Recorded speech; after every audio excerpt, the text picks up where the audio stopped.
defiance of Mr. Eshwarappa not resigning from the cabinet shows that the CM is not in control of the government.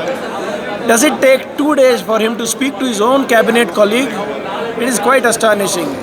And it is very clear that the CM is sending a message to the people of Karnataka stating that I will have corrupt ministers in my cabinet.